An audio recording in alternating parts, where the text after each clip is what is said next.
Novel پڑھنے کے بعد مجھے جستجو ہوئی اور جب میں نے تلاش کیا تو میرے لیے یہ حیرانی کی بات تھی کہ اصغر وجاہت جو ہندی کے ٹاپ 10 ادیب ہیں ان میں شمار، ایک چیز۔ دوسری بات یہ ہے کہ جامعہ ملیہ اسلامیہ میں وہ صدر شعبہ ہندی رہے، اپنے ریٹائرمنٹ سے قبل تک صدر شعبہ پروفیسر صدر شعبہ ہندی رہے۔ انہوں نے علی گڑھ مسلم یونیورسٹی سے ہندی میں ایم اے کیا اور پی ایچ ڈی کی ڈگری بھی وہیں سے حاصل کی، اور جواہر لال نہرو یونیورسٹی دہلی سے انہوں نے پوسٹ ڈاک۔ بہت سارا ان کا فکشن ہے، شارٹ سٹوریز ان کی موجود ہیں۔ شارٹ سٹوریز میں ان کا ایک باقاعدہ نام ہے فکشن کے حوالے سے۔ اگر ہم ان کے دیکھیں تو ان کو کہا جاتا ہے کہ کہانی سنانے والا، ایک نریٹر ہمیشہ سے ان کی یہی حیثیت رہی۔ لیکن ایک بڑی مزے کی چیز ہے، اور شاید آپ میں سے کچھ، جیسے ابھی ڈاکٹر شاہدیو نے بتایا کہ انہوں نے وہ ڈرامہ دیکھا ہے جس میں لاہور نہیں دیکھا، وہ جامعہ نہیں، اور یہ لاہور میں بھی اس کو سٹیج کیا گیا تھا ڈرامے کو، کراچی میں بھی ہوا، اور یہ ان کے مقبول ڈراموں میں سے ایک ڈرامہ ہے اصغر وجاہت کے۔ اور اس کے علاوہ ان کے جو کام ہیں اصغر وجاہت کے،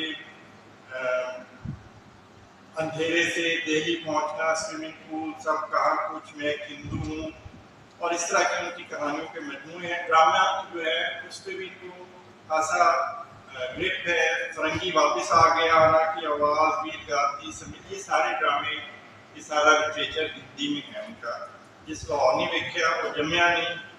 اور اس طرح ناول سات آسمان، پہاڑ، کیسی آگ لگائی، برکھا رچائی اور دھارا پرائی ان کے ناول ہیں، سفر نامے بھی ہیں، تنقید میں بھی لکھا ہے انہوں نے۔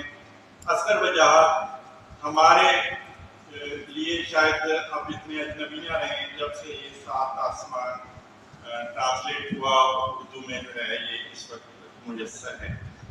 محمد عباس نے اس کو ترجمہ کیا، اردو کے قالب میں ڈالا۔ محمد عباس اس سے پہلے بھی ہندی ادب سے اردو میں چیزیں ڈالا۔ ابھی میرے خیال میں انہوں نے کمیشور کا جو ہے نا،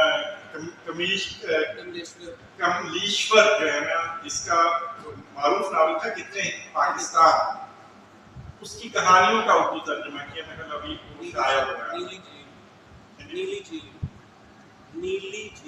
نیلی جھیل کے نام سے۔ تو محمد عباس نے ہندی سے اردو والوں کو کافی کچھ دیا ہے اور ابھی دے رہی ہے۔ سات آسمان کو کیوں سلیکٹ کیا، یہ ایک چھوٹا سا سوال ہے۔ پہلی وجہ تو یہ تھی کہ ہندی ادب تک اردو والوں کی رسائی یا جانکاری نہیں تھی، اور اس کی پہلی وجہ یہی تھی کہ ہمیں جو دوسرے ادب ہیں وہ اگر اردو میں کہیں ملتے ہیں تو اس تک اس کی رسائی ہونی چاہیے، اس کے بارے میں معلوم ہونا چاہیے۔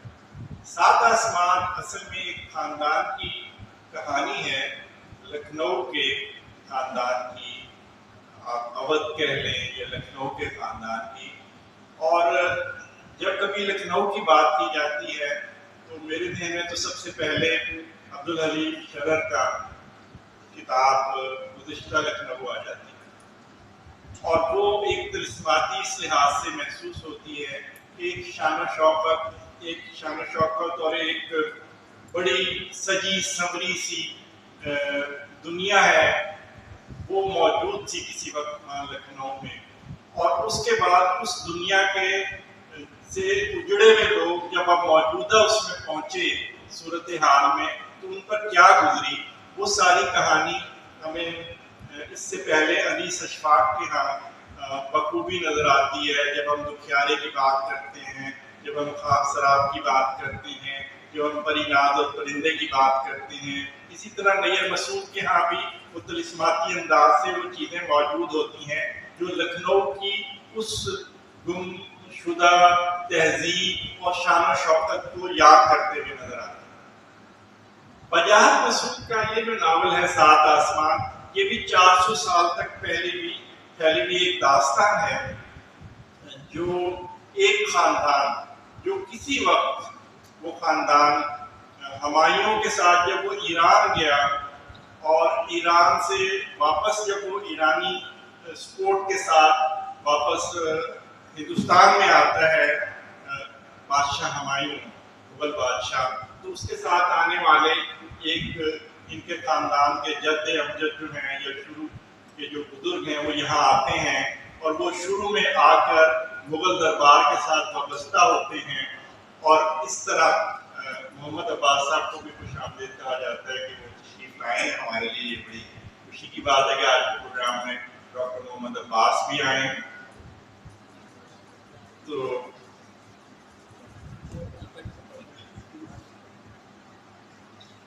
یہ جو ناول ہے، یہ ایک کہانی ہے، یہ اصل میں تھوڑا سا اس کا مزید تعارف کرواؤں گا اور ایک اس کے اوپر بغیر حوالے کے ایک تبصرہ جو ہے وہ بھی پڑھ کے سناؤں گا، اور اس میں سے کچھ چند ایک چاول کے دانے جو ہیں وہ آپ کو چکھاؤں گا، اور میں چاہوں گا کہ یہ آپ خود پڑھیں، کیونکہ سب سے پہلے میں اس کے اوپر ایک غیر حوالے کے ایک تبصرہ جو ہندی میں تھا اور وہ پڑھ کے میں سناتا ہوں، اور اس سے کچھ چیزیں آپ کو واضح ہوں گی کہ یہ ناول ہے کیا۔ یہ ناول تقریباً 400 سال کے طویل عرصے پر محیط ایک خاندان کی نظر، اس میں زبانی روایت، بعض مقامات پر تاریخ اور بعض مقامات پر ذاتی تجربات کا امتزاج ہے تاکہ ماحول بنایا جائے۔ ایک طرح سے یہ ایک طویل بیان ہے جو کردار خود بناتا ہے۔ مصنف بھی ایک مبصر ہے، کردار نہ تو اس کے بنائے ہوئے ہیں نہ ہی اس کے قابو میں ہیں، وہ اپنے حالات و واقعات کے مطابق کیا تجربہ کرتے ہیں اور کیا برتاؤ کرتے ہیں، اس کا اظہار ان کے اپنے الفاظ میں ناول میں کیا گیا، کردار خود کرتے ہیں۔ مصنف تو کہیں بالکل چھپا ہوا سا نظر آتا ہے اس کے اندر، اور جو کچھ کہہ رہا ہے وہ کردار کے ذریعے کہہ رہا ہے۔ ایک طرح سے اس ناول کو کلاسک کی تعریف میں بھی نہیں رکھا جا سکتا، کیونکہ اس میں وہ وحدت نہیں ہے جو اکثر ناولوں میں ہوتی ہے۔ اگر اس کا کوئی فارمولہ ہے تو وہ زندگی ہے جو مسلسل بدلتی اور نئے سانچوں میں ڈھلتی ہے۔ لمبی تفصیل اور مکالمے یا کرداروں کے خیالات انہیں پسند کر دیتے ہیں، اچھا کیا ہے، کیا برا ہے، زندگی گزارنے کا صحیح طریقہ کیا ہے، زندگی کیا ہے، وہ کیسے لوگ تھے جن کا آج تصور بھی نہیں کیا جا سکتا۔ ناول ایسے سوالات کے جوابات نہیں دیتا اور نہ ہی ان پر کوئی ویلیو ججمنٹ ہے، وہ صرف کرداروں اور حالات کو ظاہر کرنے میں مصروف ہے۔ سات آسمان ہندوستان کے جاگیردارانہ معاشرے کے کئی ادوار کو ظاہر کرتا ہے۔ اس کے ساتھ ساتھ ناول کا موضوع ہر دور کے انسان اور اس کے خدشات کو سمجھنا ہے۔ اس میں نہ تو کسی کی تعریف کی گئی ہے اور نہ ہی کسی کو قابل مذمت سمجھا گیا ہے۔ بعض مقامات پر انسانی رشتے بہت مضبوط اور گہرے دکھائی دیتے ہیں اور بعض مقامات پر وہ تنزلی کی انتہا کرتے ہیں۔ ناول میں ماضی سے کوئی لگاؤ نہیں، یہ ماضی کو حال کے تناظر میں یا طویل سفر کے پسماندہ مراحل کو سمجھنے کی صورت میں لیتا ہے، ناسٹیلجک نہیں ہے۔ جو ہمارے یہاں کئی مصنفین کے یہاں ناسٹیلجیا ابھر کے آتے ہیں، لکھنؤ کے اور ہمارے انتظار صاحب کے یہاں تو بہت ہی زیادہ تھا، انتظار صاحب کے یہاں۔ ناول میں ناسٹیلجیا نہیں ہے، ممکن ہے کرداروں کے اندر جانے کی کوشش یہ ظاہر کرتی ہو کہ مصنف کرداروں کی تہوں کو ظاہر کرتے ہوئے بے رحم ضرور ہو گیا، لیکن جو کچھ ہوا ہے کہ نہ تو مصنف بدل سکتا ہے نہ ہی یہ چاہتا ہے۔ کسی بھی قسم کے نظریے یا دانشوری یا فلسفے یا وابستگی پر دلالت نہ کرنے کے باوجود یہ ناول یقیناً ایک بصیرت والا ناول ہے، اور یہ حقیقت ہے کہ ناول میں کوئی نظریے کا پرچار نہیں نظر آتا۔ واقعات، کردار، اس کو بس ویسے ہی بیان کر دیا گیا، اس سے جو کچھ اخذ کرنا ہے قاری نے خود کرنا ہے، اور اس کا مبصر بھی خود ہے اور اس کا ناقد بھی خود ہے، کیونکہ یہ حقیقت کو اپنی مکملیت اور تحرک میں سمیٹتا ہے۔ اگر چاہیں تو اس کے ذریعے سماجی تعلقات، سیاسی تحریکوں اور ثقافتی ترقی کے نکات کو اجاگر کیا جا سکتا ہے، لیکن یہ سب قارئین یا ناقدین پر منحصر ہے۔ اس کا مطلب ہے یہ تعبیر کے لیے کھلا ہے۔ یہ اس کا ایک چھوٹا سا اس کے اوپر کیا گیا ایک تبصرہ تھا جو میں نے ہندی میں کیا گیا تھا اور میں نے یہاں پڑھ کر سنایا۔ یہ کس کا تھا یہ مجھے نہیں معلوم، تو اس لیے میں بغیر حوالے کے جو میں نے سنا دیا۔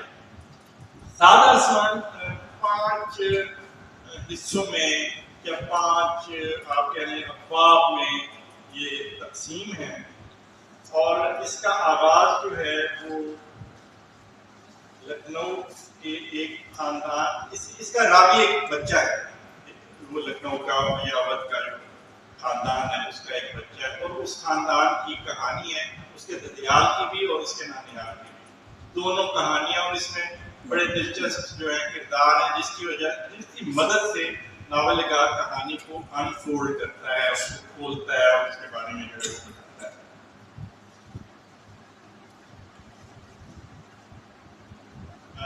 اس کا آغاز بڑا دلچسپ ہے، اور دلچسپ نہ ہو تو ناول میں دلچسپی نہ ہو تو پھر کیسے قائم رہ سکتا ہے اور آگے کیسے چل سکتا ہے، کہ پہلا اس کا باب ہے وہ جو اس وقت جس میں وہ بچہ آنکھیں کھولتا ہے، یہ اس سے متعلق ہے، اور اس کے اندر وہ پہچان کراتا ہے اس کے ارد گرد کا ماحول اور وہ کردار جو اس کے ارد گرد موجود ہے۔ اور اس میں سب سے جو مزے کی بات ہے جو اس معاشرے میں یا اس وقت موجود تھا، جو جاگیرداری میں جب ایک وقت آیا تھا انڈیا میں، جو ہے وہ ایک حد میں مقرر کر دی گئی تھی کہ اس سے زیادہ کی زمین جو ہے وہ کوئی رکھ نہیں سکتا، اس کا اونر نہیں ہو سکتا، اور وہ زمین جو ہے نا اس کے بعد باقی تقسیم کر دی جاتی تھی، یا وہ اس سے زیادہ کی، تو اس کے بعد وہ جاگیرداری نظام جو ہے نا ایک سسٹم وہ ٹوٹنا شروع ہو گیا، اور جو لوگ اس کے لیے ذہنی طور پر تیار نہیں تھے، اس کے نتیجے میں ان کے یہاں شدید دباؤ آیا، مالی بھی اور معاشی بھی اور معاشرتی بھی اور بہت سارے طریقوں سے، کہ وہ بالکل خاندانی طور پر سمٹتے چلے گئے۔ جن لوگوں نے اس کا ادراک کر لیا، اس میں انہوں نے اپنے آپ کو کاروبار میں ڈھالا، کاروباری سینس کو استعمال کیا اور اپنے آپ کو اس جھٹکے سے محفوظ رکھا جو اس کے بعد آیا۔ تو یہ پوری داستان اسی حوالے سے ہے۔ اس کا پہلا باب ہے، اگر وہ دیکھیں اور اس کا آغاز دیکھیں کہ سیدھی سادی سست رفتار سینکڑوں سال کے تپیڑوں کو سہتی، ہزاروں تبدیلیوں کو ہضم کرتی، اپنی ہی ترنگ میں بہتی زندگی کسی بھی سانچے میں ڈھلنے سے انکار کرتی۔ وہ اس کنویں کی طرح ہے جس کا پانی جس نے پی لیا وہیں کا ہو گیا۔ کتنے ہی لوگ آئے کچھ دنوں کے لیے، لیکن اس کنویں کا پانی پی لیا اور پھر زندگی بتا دی اور کہنے لگے بھیا اس کنویں کا پانی ہی ایسا ہے، کنواں بھی کوئی معمولی کنواں نہیں، پتہ نہیں کب سے ہے، پتہ نہیں کس نے بنوایا تھا، اس کی تلہٹی میں پانی چاندی کی طرح چمکتا ہے، اس میں اگر آواز دی جائے تو جواب ملتا ہے۔ کنویں جیسی ٹھہری ٹوٹی ہوئی زندگی کے پتہ نہیں کتنے چہرے ہیں، ایک ایک چہرہ ایک ایک کتاب ہے، اس کے بارے میں کوئی نہیں لکھ سکتا۔ اب یہ کریکٹر پہلے کردار کا اب یہاں سے تعارف شروع ہو رہا ہے۔ بھاری بھرکم، کالے سیاہ، گنجے سر، بڑی سی ناک، چوڑے کان والے ابو صاحب کسی کتاب کا موضوع نہیں ہو سکتے۔ وہ گرمیوں میں بھوؤں اور پلکوں کو چھوڑ کر پورے جسم پر اس طرح پھروا لیا کرتے تھے، جسم پر بھالو جیسے بال تھے، گرمیوں میں کھجور کا پنکھا ان کے جسم کا حصہ بن جاتا، ننگے بدن بیٹھے رہتے تھے، کچھ حساب کتاب کیا کرتے تھے، سامنے پامدان کھلا رہتا تھا اور لگاتار غم کی شکایت کرتے رہتے۔